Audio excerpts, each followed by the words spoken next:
মৰমৰ ছাত্ৰ ছাত্ৰীসকল, এতিয়া লৈ আহিছোঁ যোৱাকালি হৈ যোৱা চৰাইদেউ ডিষ্ট্ৰিক্টত ক্লাছ 10ৰ হাফ ইয়াৰলি এক্সামৰ আছামিজৰ কুৱেশ্যন পেপাৰখন।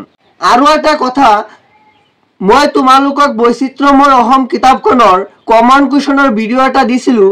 ইয়াত যিকেইটা কুৱেশ্যন দিছিলোঁ সেইটোৱে আহি পৰিছে।